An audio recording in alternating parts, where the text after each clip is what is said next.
মুসলমান ইমানদার ভাইরা আমার, আল্লাহ পাক রব্বুল আলামিন একটা আমলের কথা বলেন পবিত্র কুরআনুল কারীমের ভিতরে। বহু জায়গায় মহান মাওলায়ে কারীমের হক আদায়ের জন্য তিনি ওয়াজ করেছেন।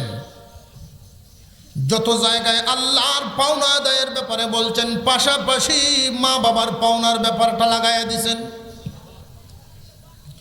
আল্লাহ পাক রব্বুল আলামিন বলেন, বান্দারে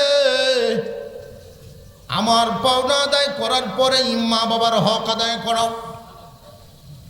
ওয়াবিল ওয়ালিদাইনি ইহসানা, মা বাবার সাথে ইহসান পূর্ণ ব্যবহার করো, উত্তম আচরণ করো। একটা মাত্র আমার এইখানে যারা আছেন যুবক ভাইয়েরা, এই মাহফিলে বসেই প্রতিজ্ঞা করে ফেলেন, পণ করে ফেলেন, আজকের পর থেকে কোনোদিন মা বাবার সাথে অসৎ আচরণ করব না, মা বাবার সাথে বেয়াদবি করব না। যদি মা বাবার সাথে উত্তম আচরণ করতে পারেন, মাতা পিতার সাথে সন্তুষ্টজনক আচরণ করতে পারেন, আল্লাহ রব্বুল আলামিন পুরস্কার আপনাকে দান করবেন চারটা। তিনটা দিবেন দুনিয়াতে, একটা দিবেন আখিরাতে। আর যদি মা বাবা চোখের পানি সারিয়া সারিয়া দুঃখ নিয়ে দুনিয়ার থেকে বিদায় হয়, খুব ভালো করে বুঝবেন এই দুনিয়ার জমিনে শান্তি পাবেন না। যত টাকার মালিকই হন, বরকত মিলবে না। সন্তানকে যতই চেষ্টা করেন মানুষ করতে পারবেন না, সুখ শান্তি এবং সুস্থ একটা হায়াত পাবেন না। আর মা বাবারে কষ্ট দিয়ে দুনিয়ার জমিন থেকে বিদায় হয়ে গেলে, বাইজিদ বুস্তামি রাহমাতুল্লাহি আলাইহি ওলি হলেন, মার খেদমত করে। আর উনার যুগেই আরেকজন জাহান্নামী হলো, মার সাথে বিয়াদবি করে। ভালো করে বুঝবেন মুসলমান ভাইয়েরা আমার, আজ থেকে প্রতিজ্ঞা করে ফেলবেন, এই মাহফিল থেকেই প্রতিজ্ঞা করেন মা বাবার সাথে আচরণ খারাপ করব না। একটু চক্ষু বন্ধ করে চিন্তা করে দেখবেন, আল্লাহ পাক আমাদেরকে বিবেক নামক একটা আদালত দান করেছেন। বিবেক নামক একটা দৌলত দান করেছেন। এই যে বিবেক নামক যেই দৌলতটা মহান মাওলায়ে কারীম দান করেছেন, বিবেকটা একটু খাটায় দেখবেন। আজকাল দেখা যায় 90% পরিবারেই মা বাবা অবহেলিত। সমাজের মধ্যে মা বাবা 90% পরিবারের মধ্যেই অবহেলিত। কেমন অবহেলিত? আমার নিজের চোখে দেখা একটা সংসারের কথা আপনাদেরকে শোনাই। 4 ভাইয়ের সংসার, অনেক বড় গৃহস্থ ছিলেন তিনি, অনেক সম্পদের মালিক, বহু মাদ্রাসায় দান দিতেন। হুজুরেরা যখন তার বাড়িতে যাইতেন, ছাত্র জমানায় আমরাও যাইতাম হুজুরদের সাথে দান আনার জন্য। বহু মাদ্রাসার সদস্য ছিলেন উনি, অনেক মাদ্রাসায় দান খয়রাত উনি করতেন। 4 ছেলের পিতা উনি যখন বার্ধক্যে পৌঁছে গেলেন, 4 ছেলে বড় হয়ে গেল। এই 4 ছেলে বিয়ে শাদী করে সংসার আলাদা করলেন। বাড়িঘর সহায় সম্পত্তি শখ বাগ বাটোয়ারা করে নিলেন। মুরব্বী বুড়া বুড়ি 2 জন উঠানে বসে আছেন। এই 2 জনকে নিয়ে এখন তাদের মধ্যে ঠেলাঠেলি শুরু হয়ে গেল, কে নিবে, কেউ নিতে চায় না। আম্মা বা'দ ফাআউযু বিল্লাহি মিনাশ শাইতানির রাজীম। বিসমিল্লাহির রাহমানির রহিম। ওয়া ক্বাদা রাব্বুকা আল্লা তা'বুদু ইল্লা ইয়্যাহু ওয়া বিল ওয়ালিদাইনি ইহসানা। ইম্মা ইয়াবলুগান্না ইনদাকাল কিবারা আহাদুহুমা আও কিলাহুমা ফালা তাকুল লাহুমা উফফিন ওয়ালা তানহারহুমা وقل لهما قولا كريما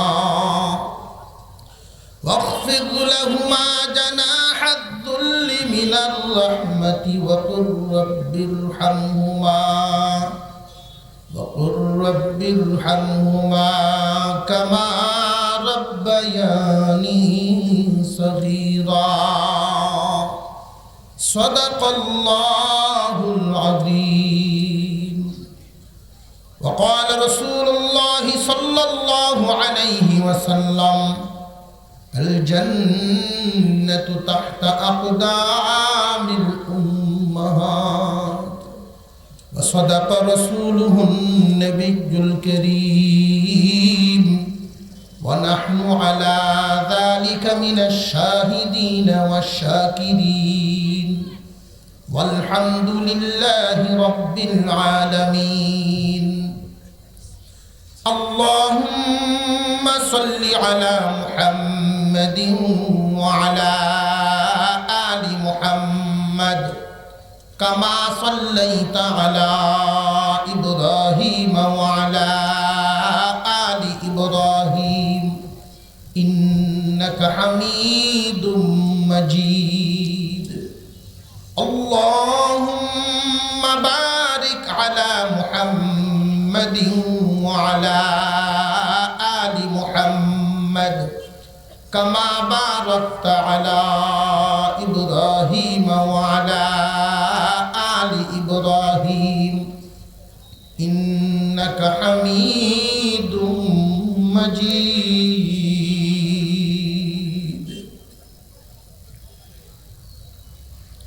মুফতি মাহমুদ রহমতুল্লাহ আলাইহি তাফসীরুল কোরআন পরিষদের উদ্যোগে আয়োজিত ঐতিহ্যবাহী জাউয়া বাজারে 3 দিনব্যাপী তাফসীরুল কোরআন মহাসম্মেলনের আজকের দিনের চলতি অধিবেশনের শ্রদ্ধাভাজন সভাপতি সাহেব, উপস্থিত জাতির শ্রেষ্ঠ সন্তান, জাতির রাহবার উলামায়ে কেরাম, মুরব্বিয়ানে আযাম, সর্বস্তরের মুসলমান ভাইয়েরা, পর্দার আড়াল থেকে আলোচনা শুনছেন দিনদার ইমানদার মুসলমান মা ও বোনেরা, আল্লাহ পাক রব্বুল আলামিনের দরবারে শুকরিয়া আদায় করি, যিনি বহু মানুষ থেকে বাছাই করে আজকের এই দ্বীনি মজলিসে আমাদেরকে অংশগ্রহণের তৌফিক দান করেছেন। এই সমস্ত দ্বীনি মজলিসগুলো দুনিয়ার পানি ভর্তি পুকুরের মতো। পানি ভর্তি পুকুরে একজন মানুষ ডুব দিলে যেইভাবে ময়লা সাফ হয়, ওই সমস্ত মাহফিলে অংশগ্রহণ করলেও গুনাহ মাফ হয়। পানি ভর্তি পুকুরে একজন মানুষ যখন প্রাথমিকভাবে একটা ডুব দিল, তার শরীরের ধুলাবালি প্রাথমিক ময়লা পরিষ্কার হয়ে গেল। আমরা আজকে যারা এখানে অংশগ্রহণ করতে পারলাম, অংশগ্রহণের সাথে সাথে প্রাথমিক ময়লা সগীরা গুনাহ আল্লাহ মাফ করে দিয়েছেন। একটা ডুব দেওয়ার পরে কোনো মানুষ যদি মনে করে আমার গায়ে ময়লা বেশি আছে, ঘাম, কালি, দুর্গন্ধ আছে, সাবান দিয়ে একটু ঘষা দেই, তাহলে বড় বড় ময়লাও পরিষ্কার হয়ে যায়। ঠিক তেমনি ওই সমস্ত বরকতি মজলিসে বসে যদি কেউ তওবা করে ফেলে, কোরআনের আলোচনা শোনার পর মন তৈরি হয়ে যায়, আল্লাহ পিছনের সমস্ত কবিরা গুনাহ মাফ করে দেন। এই সমস্ত মজলিসগুলোতে নিজের ইচ্ছায় একজন মানুষ আসতে পারে না আল্লাহর দয়া ছাড়া। আজকের এই ঐতিহ্যবাহী তাফসীরুল কোরআন মাহফিলের আয়োজন, প্রচার প্রসার বহুদিন আগের থেকেই হচ্ছে। আল্লাহ পাক রব্বুল আলামিন যাকে পছন্দ করেন তাকেই দ্বীনি কাজে অংশগ্রহণ করা। আমরার মতো বহু মানুষ চায়ের দোকানে বসে আছে, চা খাইব আর বিড়ি খাইব, মাইকের আওয়াজ শুনিয়া চিন্তা ভাবনা করবো বাপটা আগে বুঝি। আবার এমনও অনেকে আছে যে কাছে গিয়া লাভ কি, দূর থেকেই তো শোনা যায়। মুরগির ফাঁকের তলে যেই ডিমগুলো থাকে ওইগুলো ফুটে, ফাঁকের সাইটে পড়ে গেলে এগুলো আপনারা কি কর, বুলা হয়ে যায়। যে সমস্ত মানুষগুলো নিজের একটু কুরবানি, নিজের একটু চেষ্টার মাধ্যমে প্যান্ডেলটার ভিতরে ঢুকে পড়বে, যে হুজুর প্যান্ডেলের ভিতরে ঢুকলে লাভটা কি? লাভ হইল আমরা আজকে যে এই জমিনের উপরে বসে আলোচনার মজলিস চালাচ্ছি, এটা কম দামা নয়, কম দামা নয়, অনেক দামি। আমরা উপরের দিকে তাকাইলে দেখতে পাই ঝিলমিল করতেছে কিছু তারকারাজি। আসমানের ফেরেশতারা যখন জমিনে তাকায়, ওই মজলিসগুলো এরকম ঝিলমিল ঝিলমিল করতে থাকে, ওরা দেখতে পায়। ফেরেশতারা জিজ্ঞাসা করে, আল্লাহ জমিনে এগুলো কি? আল্লাহ বলেন, আমার জিকিরের মজলিস, আমার আলোচনা হয়। ওরা তো আপনারা দেখেন নাই, সরাসরি আপনার কথাও শুনে নাই, এর পরেও যে আপনাকে মহব্বত করে এখানে আসলো, এদেরকে কি পুরস্কার দিবেন না? আল্লাহ বলেন, আমার খাস বান্দা বানাইয়া ওদের মাফ করে দিলাম। কত বড় নিয়ামত! এই মজলিসের ভিতরের, এই প্যান্ডেলের ভিতরের জায়গাটা পাশের জায়গাকে ডাক দিয়া বলে, আজকে আমি তোমার চাইতে দামি। আমার উপরে একদল মানুষ বসে কোরআনের আলোচনা শুনে, আমি তোমার চাইতে দামি হয়ে গেছি। এবং শুধু আজকে দামি নয়, কিয়ামতের দিন আল্লাহ আমার কাছ থেকে ওদের ব্যাপারে সাক্ষী নেবেন। মুসলমান ভাইয়েরা আমার, আমি আপনাদের সামনে আজকে পবিত্র কোরআনুল কারীমের সূরা বনী ইসরাঈল থেকে 2খানা আয়াত পাঠ করেছি। ওই 2খানা আয়াতের ভিতরে আলোচনা করলে অনেক লম্বা চূড়া আলোচনা আছে।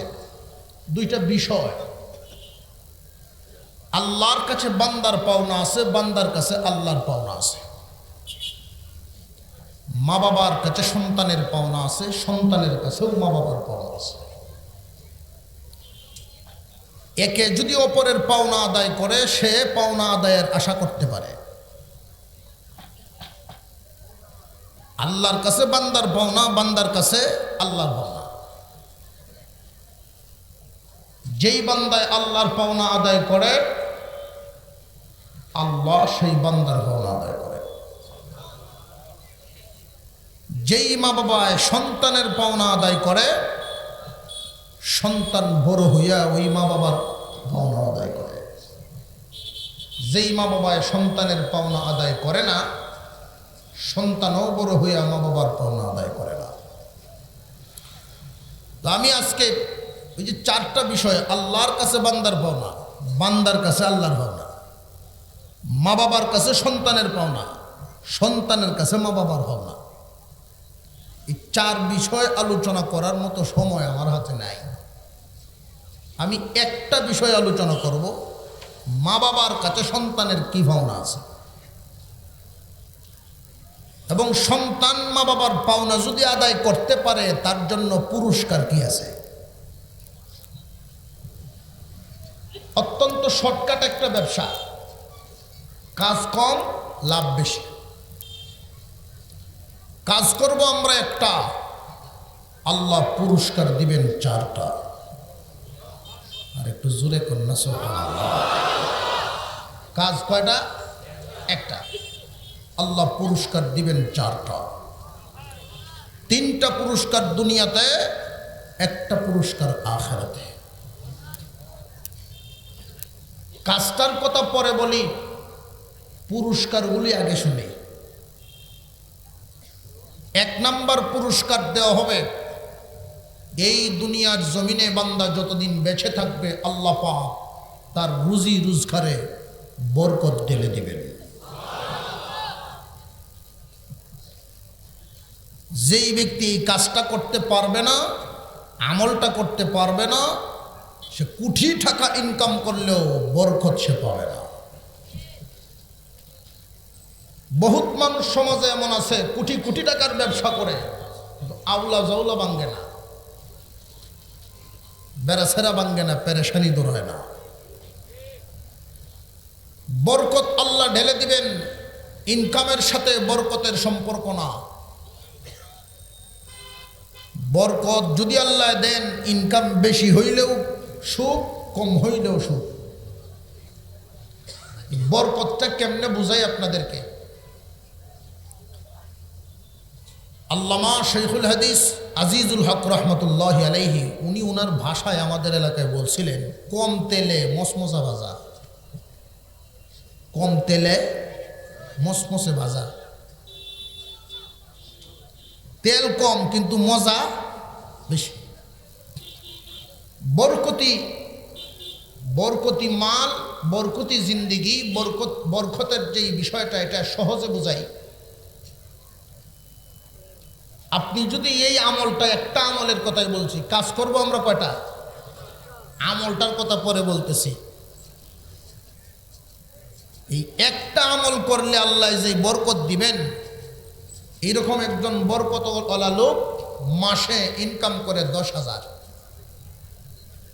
সে এত সুন্দরভাবে চলে, তার কোনো পেরেশানি নেই। বেবরকতি আর একজন লোক মাসে ইনকাম করে 1.5 লাখ, তার পেরেশানির শেষ নাই। বরকতি জিন্দিগিতে আল্লাহ যে বরকত দেন, এটা কেমনে দেন? উদাহরণস্বরূপ ছোট্ট একটা রোগ হইল, যেই ব্যক্তি 1.5 লাখ টাকা বেতন পায়, উনি জাউয়া বাজারে চিকিৎসা করাইব। একটু জোরে কর, পয়সার একটা গরম আছে না? আর বেবরকতি মাল যার পকেটে থাকে, এর মাথা ঠিক থাকে না। বরকতি মাল যার পকেটে থাকে, ওই মাল বাহির হওয়ার সময় জিগায় জিগায় বাহির হয়। 1.5 লাখ টাকা বেতন, মাথা তো তার ঠিক নাই, গেছে বারডেমে চিকিৎসা করাইতো। ভিজিট, পরীক্ষা নিরীক্ষা বিভিন্নভাবে দেখা যায়, বিল আয়া পড়ছে 70,000। রোগ ভালো হয়েছে, এত ছোট রোগের জন্য ওইখানে যাওয়া লাগে না। গেছে কি এর জ্বালায়? বেবরকতি মালের জ্বালায়। কিন্তু আরেকজন যে বরকতওয়ালা লোক, মাসে বেতন 10,000, তারও এই রোগ হয়েছে। তার তো আর বারডেমে যাওয়ার সাহস বা ইচ্ছাও নাই, এই শখও নেই। জাউয়া বাজারের বড় ফার্মেসি যেটা আছে, ওইটাতেই গেছে। যেই মানুষটা আমল করেনেওয়ালা হয়, তার প্রতি মানুষের মহব্বত আল্লাহ বাড়ায় দেন। এই ফার্মেসিম্যান তারে বড় মহব্বত করে, কিরে বাবা তুমি কেন? যে চাচা আমার তো এই অসুখ হয়েছে। ওই অসুখ যেটা হয়েছে, এটা যদিও ছোট, কিন্তু চিকিৎসা তো করতে হয় শহরে। তবে তোমার ভাগ্য বড় ভালো। আমার ছোটবেলার এক বন্ধু, একসাথে পড়াশোনা করছি, সে FRC এর ডাক্তার হয়েছে, আর আমি ফার্মেসিম্যান। সে ওই যে সুনামগঞ্জের ঐতিহ্যবাহী শিমুল বাগান দেখতে আসছিল ঘুরাইতে, যাওয়ার পথে আমার ফার্মেসির বইয়ে চা খায়। আও দেখায় দেখ,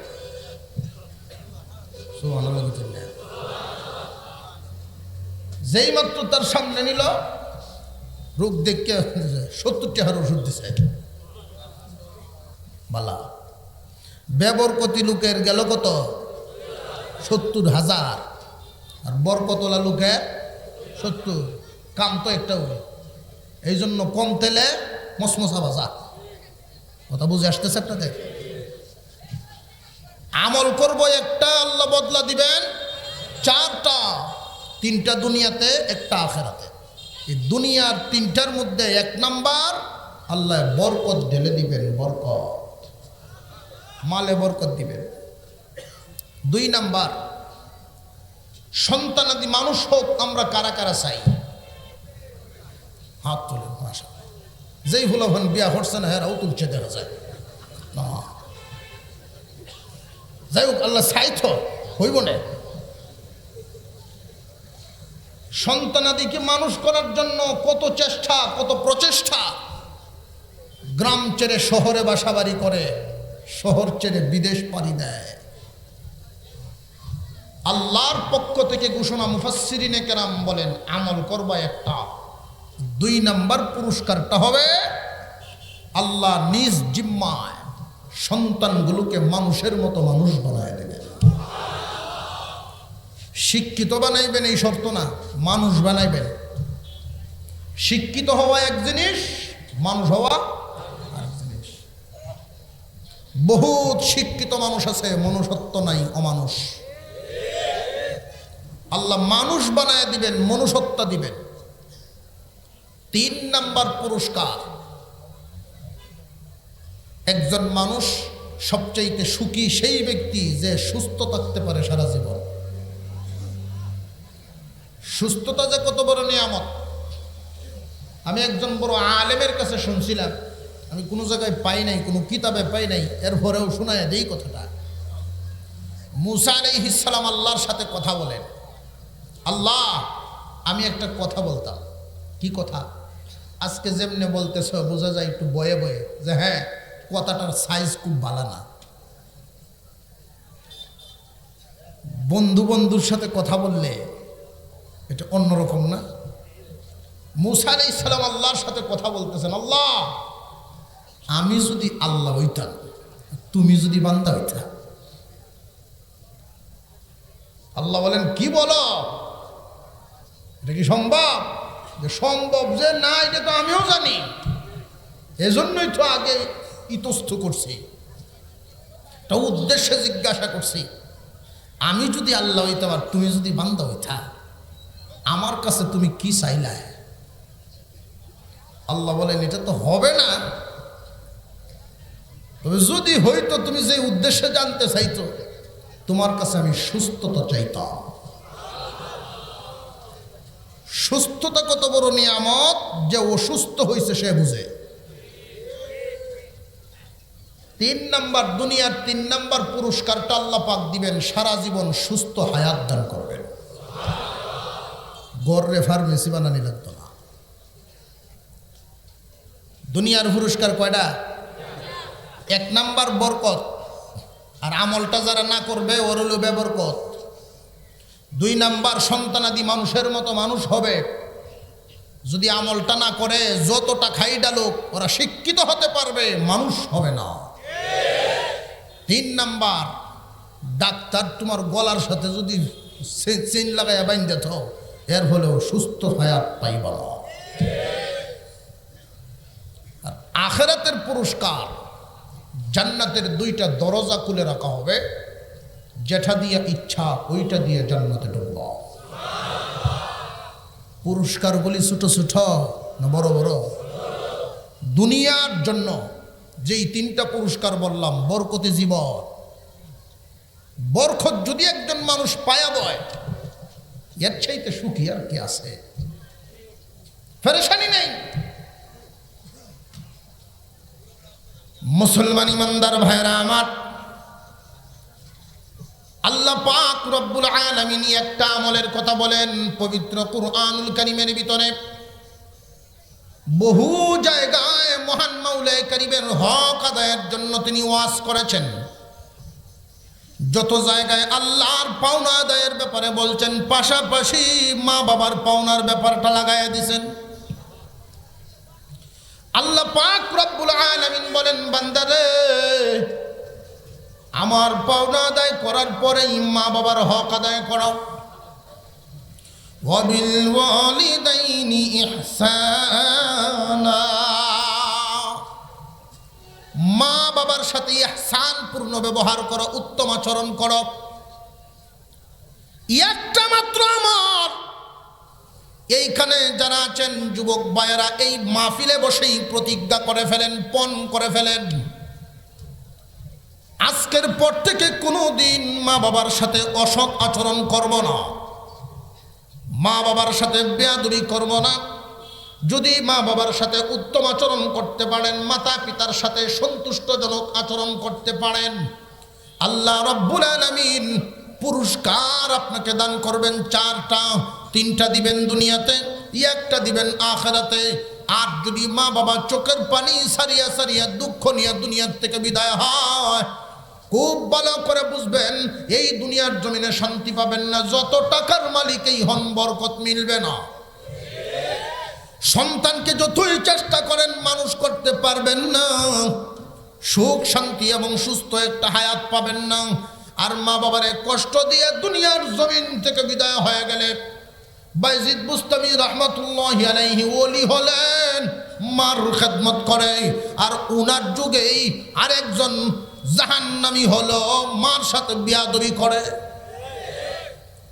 ভালো করে বুঝবেন মুসলমান ভাইয়েরা আমার, আজ থেকে প্রতিজ্ঞা করে ফেলবেন, এই মাহফিল থেকেই প্রতিজ্ঞা করেন মা বাবার সাথে আচরণ খারাপ করব না। একটু চক্ষু বন্ধ করে চিন্তা করে দেখবেন, আল্লাহ পাক আমাদেরকে বিবেক নামক একটা আদালত দান করেছেন। বিবেক নামক একটা দৌলত দান করেছেন। এই যে বিবেক নামক যেই দৌলতটা মহান মাওলাই কারীম দান করেছেন, বিবেকটা একটু খাটায় দেখবেন। আজকাল দেখা যায় 90% পরিবারেই মা বাবা অবহেলিত। সমাজের মধ্যে মা বাবা 90% পরিবারের মধ্যেই অবহেলিত। কেমন অবহেলিত? আমার নিজের চোখে দেখা একটা সংসারের কথা আপনাদেরকে শোনাই। 4 ভাইয়ের সংসার, অনেক বড় গৃহস্থ ছিলেন তিনি, অনেক সম্পদের মালিক, বহু মাদ্রাসায় দান দিতেন। হুজুরেরা যখন তার বাড়িতে যাইতেন, ছাত্র জমানায় আমরাও যাইতাম হুজুরদের সাথে দান আনার জন্য। বহু মাদ্রাসার সদস্য ছিলেন উনি, অনেক মাদ্রাসায় দান খয়রাত উনি করতেন। 4 ছেলের পিতা উনি যখন বার্ধক্যে পৌঁছে গেলেন, 4 ছেলে বড় হয়ে গেল। এই 4 ছেলে বিয়ে শাদী করে সংসার আলাদা করলেন। বাড়িঘর সহায় সম্পত্তি সব বাগ বাটোয়ারা করে নিলেন। মুরব্বী বুড়া বুড়ি 2 জন উঠানে বসে আছেন। এই 2 জনকে নিয়ে এখন তাদের মধ্যে ঠেলাঠেলি শুরু হয়ে গেল, কে নিবে, কেউ নিতে চায় না। এক ভাই বলেন তুমি খাওয়াও মাকে 1 মাস,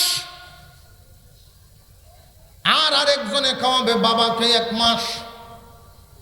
4 ভাই আলাদা হয়ে গেলেন, মা এবং বাবাকে বাগাবাগি করে নিয়ে গেলে। এমন নজির শুধু আমার দেখা না, আরো আছে।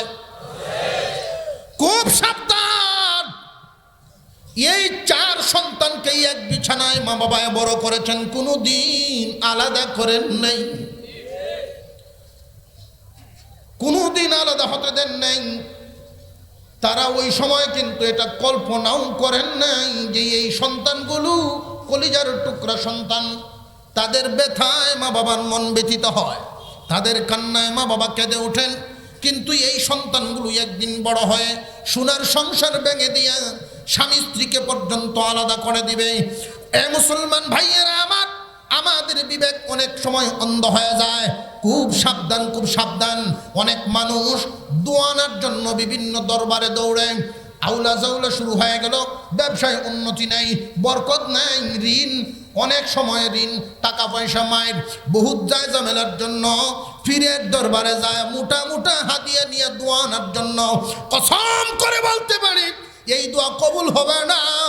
কারণ কি জানো নি? তোমার দুয়ার যে ঘরের সিন্ধুকে তালা লাগাইয়া দিছ। ঘরের সিন্ধুকের তালা খুলো, সব পরিষ্কার হয়ে যাবে।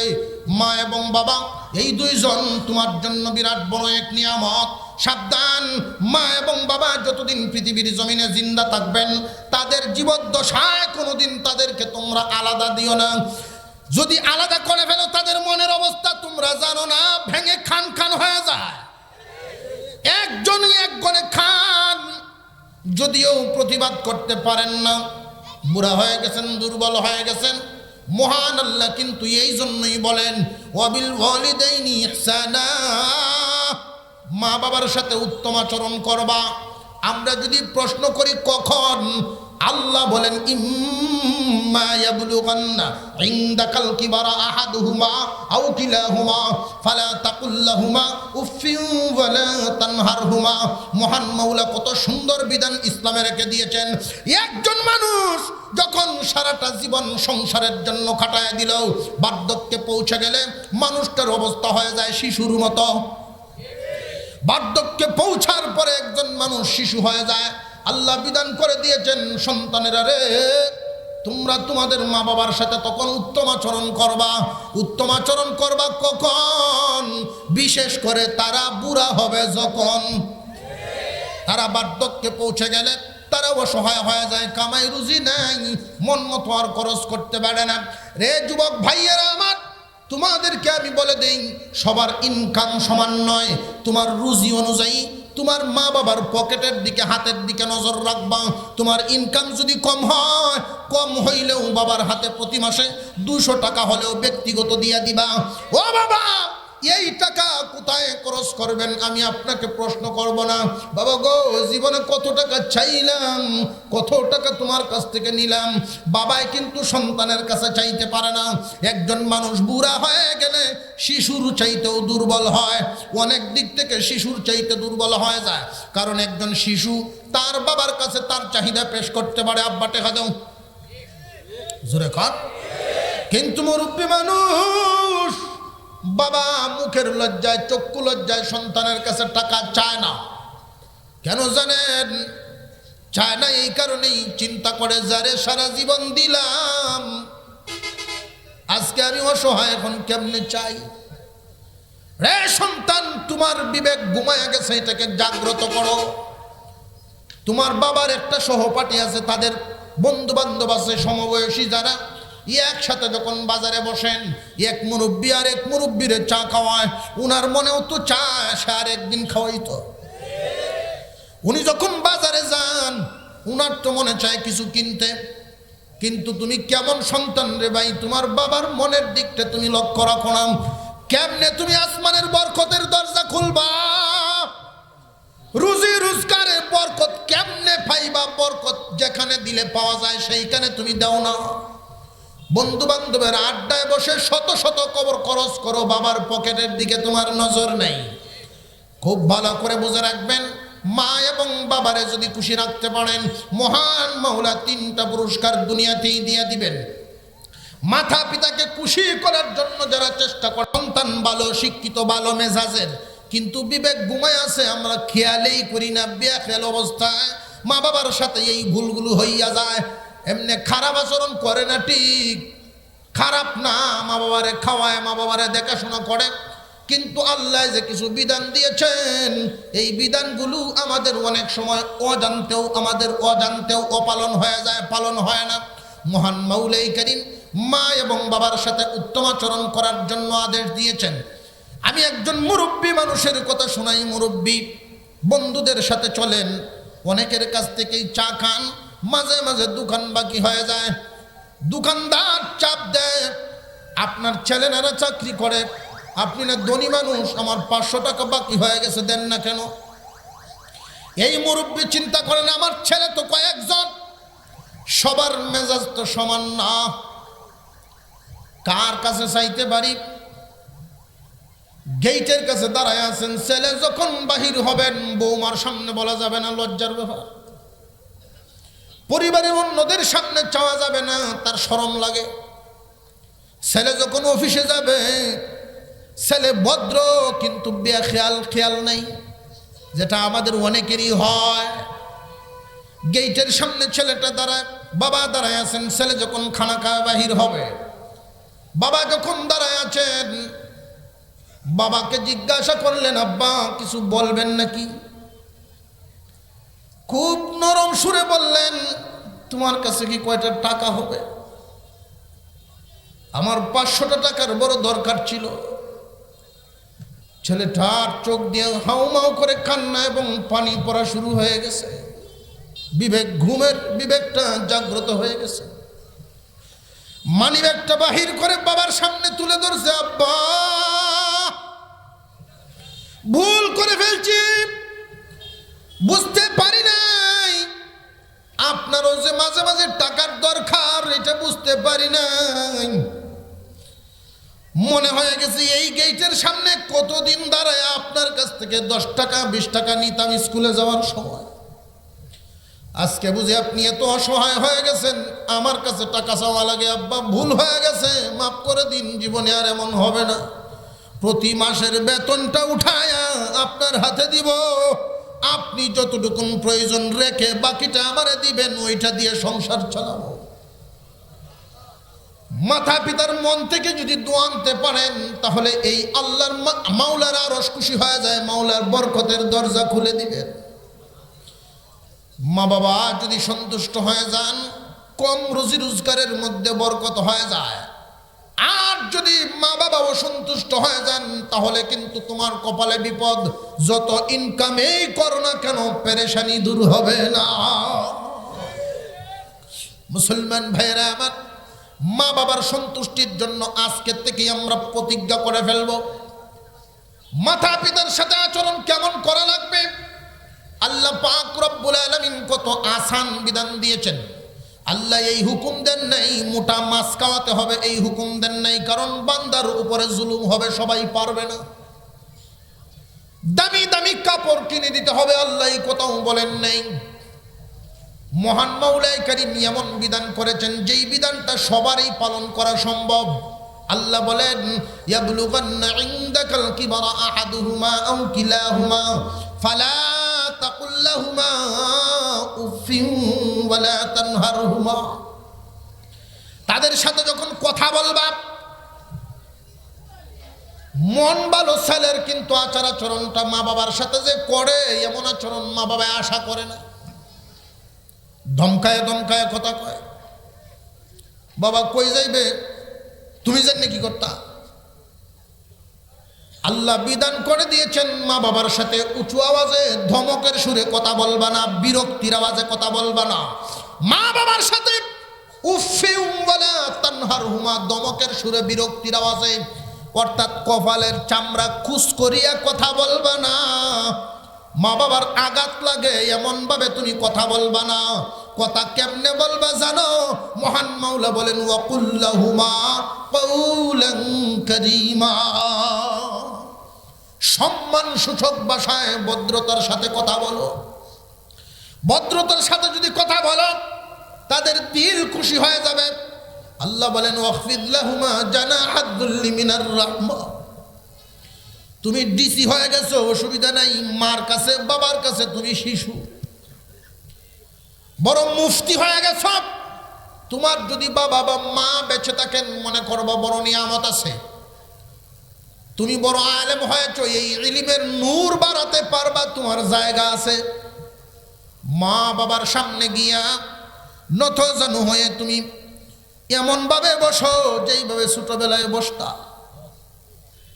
আম্মা মাথাটা একটু হাতায় দাও, আব্বা আমার একটু আদর করে দাও। যদি মাসেও একবার এই কথাটা বলতে পারো, তোমার বাবা মার চোখ দিয়ে পানি আসবে, মাথায় হাত বুলায় দিবে, কলিজার ভিতর থেকে দোয়া আসবে, যেই দোয়াটার সামনে কোনো পর্দা থাকবে না। মাতা পিতার সাথে সুন্দর আচরণ, ইহসানপূর্ণ ব্যবহার, তাদের খোঁজখবর নিবেন মাঝে মাঝে। আমরা অনেকেই ব্যবসা নিয়ে ব্যস্ত, চাকরি নিয়ে ব্যস্ত, বিভিন্ন পেরেশানিতে থাকি, মা বাবার খোঁজখবর নেই না। তারা যখন বুড়া হয়ে যায়, বেশিরভাগ ফ্যামিলিতে দেখা গেছে বৌমা আর শাশুড়ির মধ্যে বনাবনি হয় না, মিল মহব্বত কমতি থাকে। বৌমা আচার আচরণের মাধ্যমে শাশুড়িকে খুশি করতে পারে না, খুশি রাখতে পারে না। কারণ মানুষ যখন বুড়া হয়, যখন বার্ধক্য এসে যায়, তখন তার মেজাজ আগের মতো থাকে না। আল্লাহ এই জন্যই তো বলছেন, আমার বান্দারা যখন বুড়া হয়ে যাবে মেজাজ থাকবে না এরকম, খায়া কইব খাইছি না। তখন তোমরা রাগ হইবা না, সুন্দর আচরণ করবা, বিরক্ত হইবা না এদের প্রতি। বৌমা তার শাশুড়ির সাথে কি আচরণ করে, আমি ছেলে হিসাবে খোঁজ খবর নেওয়া দায়িত্ব আমার আছে না নাই? আমার উচিত আমি তাদের সন্তান, মাঝে মাঝে নীরবে তাদের সাথে কথা বলা, তাদের মনের কথাগুলো শোনা। মা অনেক সময় বলেন না, বাবাও অনেক সময় বলেন না, অনেক দুঃখের কথা সহ্য করে চাপায় রাখেন, সংসারে গন্ডগোল হবে। আমার সন্তানের সংসারটা গন্ডগোল হবে এটা বলেন না। তুমি সন্তান হিসাবে তোমার দায়িত্ব চুপি চুপি হইলেও তাদের কাছ থেকে মাঝে মাঝে শোনা, নীরবে সময় দেওয়া। যদি তাদের কথাগুলো শুনতে পারেন, শোনার পরে যদি দেখা যায় যে না আচার আচরণ কিছু গন্ডগোল আছে, তাহলে আমরার বেশিরভাগ অভ্যাস বিবির কান কথা শুনতে পারি, কিন্তু মা বাবার কাছে গিয়ে কথা শুনতে পারি না। বিবির কথা কানে লয়, মা বাবার কথা কানে লয় না। খুব সাবধান, কপাল পুড়ে যাবে। বিবি হারাইলে বিবি পাওয়া যায়, কিন্তু মা বাবা হারাইলে মা বাবা পাওয়া যায় না।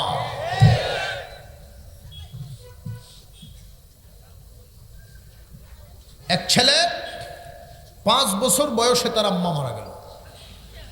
আত্মীয় স্বজন অনেকেই তাকে বুঝাইল তার বাবাকে, আর একটা সংসার করেন, বিয়ে করেন ভাই, যে না আর বিয়ে শাদী করবো না, কারণ বিয়ে শাদী করলে আমার সন্তানের কপালে কি হয়, ভালো হইতে পারে মন্দও হইতে পারে। সংসার আর তিনি করেন নাই। এই ছেলেকে নিজে মা এবং বাবা দুনো আদর দিয়ে মানুষ করছেন। ব্যবসায়ী মানুষ, নিজের ব্যবসার চেয়ারে ছেলেরে বসায় একটা বিয়ে করায় সংসার পাতায় দিচ্ছেন, আর উনি এখন নামাজ কালাম পড়েন। তো একদিন খানা খাইতে বসছে। মানুষ যখন বুড়া হয়ে যায় মুখের রুচি আগের মতো থাকে না, কমে যায়। আল্লাহ যে বললেন মা বাবার সাথে ইহসানপূর্ণ ব্যবহার করো, উত্তম আচরণ করো, এই উত্তম আচরণ করব তো বুড়া হইলে বুঝলাম, উত্তর আচরণ করব কেমনে? তারা তোমার সাথে করছে যেমনে। তুমি একবার যদি মাছ বাজি দিয়ে না খাও, মার চিন্তা আসছে, বাবার চিন্তা আসছে, হয়তো ডাল বাজি দিলে খাইব। যদি ডাল বাজি দিয়ে তুমি না খাইছো, চিন্তা আসছে একটা ডিম বাজি দিলে মনে হয় খাইব। তোমারে অল্প কয়টা খাওয়ানোর জন্য তোমার রুচির দিক কত নজর রেখেছেন তোমার মা বাবা, তুমি ওইভাবে নজর রেখা বদলা দিবা। আল্লাহ ওইভাবে বুঝাইছে। তো ছেলেটা পাশের রুমে শুয়ে আছে, মুরব্বী মানুষ খানা খাইতে বসছেন, বৌমায় খাওয়ায়, তার রুচি হইছে না তরকারি, বলতেছেন বৌমা আর কিছু আছে, দুধ দই বা মিষ্টি জাতীয় কিছু আছে কি? তো প্রায় সময় ছেলে তার বাবার জন্য আনে, ছেলে ভালো। ছেলে শুনতেছেন পাশের রুম থেকে, বৌমা না করছে যে না গড়ে নাই কিছু। আচ্ছা ঠিক আছে আলহামদুলিল্লাহ, হাত ধুইয়া উনি চলে গেছেন ওনার রুমে। তো এই স্বামী স্ত্রী যখন খাইতে বসছে, ফ্রিজ থেকে ইনটেক ফুলকলির দই সামনে হাজির। ছেলে জিজ্ঞাসা করলো এই দই কোত্থেকে? আমার যে আব্বা আসছিলেন গতকালকে, দই আনছিলেন। ও আচ্ছা ঠিক আছে, তোমার আব্বা দই আনছিলেন, আমার আব্বা যে চাইছিলেন দিলা না? খো তুমি শুনছ, আমার ইচ্ছা হইলো আমরা দুইজনে আগে খাইয়া এরপরে বিকালে আব্বারে দিব। অনেক সন্তান আছে বিবির এই কথায় মন লুল্লিয়া ভালোবাসা উঠলে বলবো, আর জোরে ঘর। কিন্তু সত্যিকারের সন্তানদের অবস্থা হবে ভিন্ন। চোখ লাল হয়ে গেছে, চোখ লাল হয়ে গেছে। তোর সাহস কত বড়! আমি সিদ্ধান্ত নিয়ে নিতেছি আগামীকাল থেকে এই বাড়িতে আর থাকতে পারবো না, কারণ বাড়িটা আমার না, আমার বাবার। তোমার নিয়ে ভাড়া বাড়িতে থাকবো। ব্যবসা কোনো এক দোকানে মাসিক বেতনের চাকরি নিব, কারণ ব্যবসাও আমার বাবার।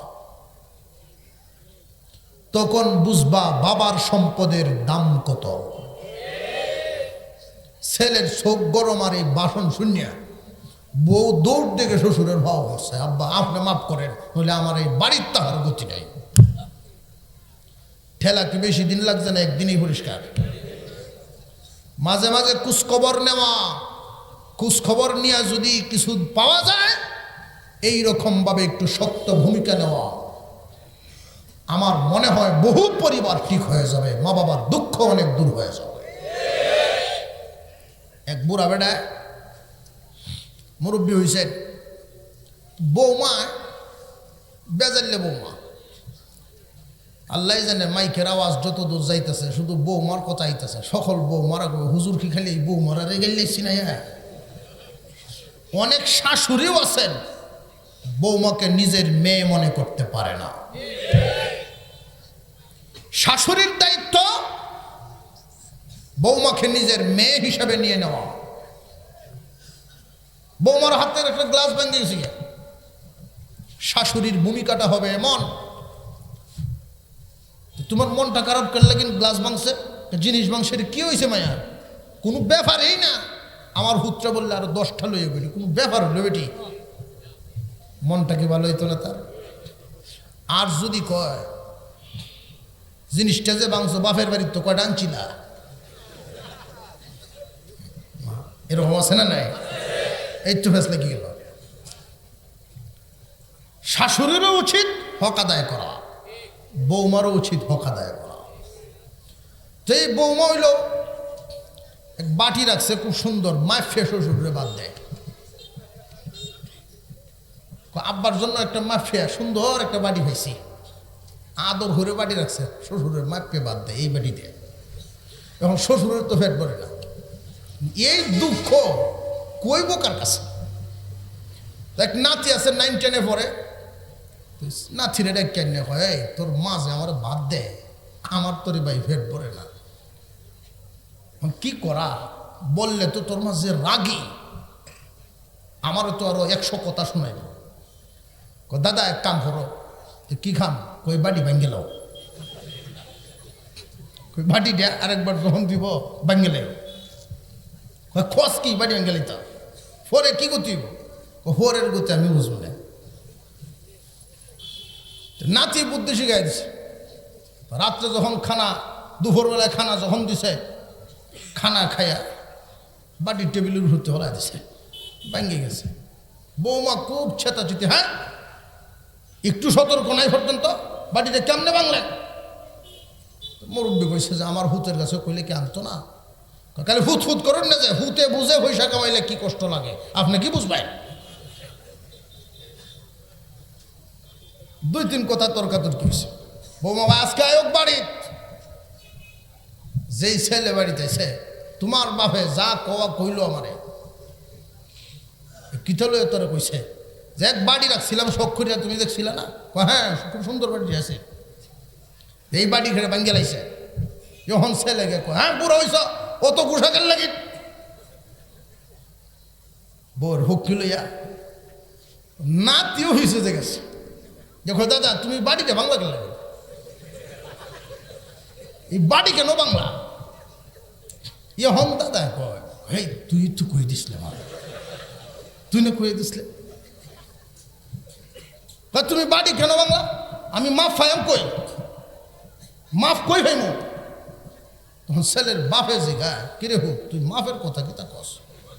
কয় আম্মা যে মাফে মাফে দাদারে বাদ দেয়, তোমরা যখন বুড়া বুড়ি হইবা আমি মাফ ফায়াম কই, আমিও তো মাফে দেওয়া লাগবো।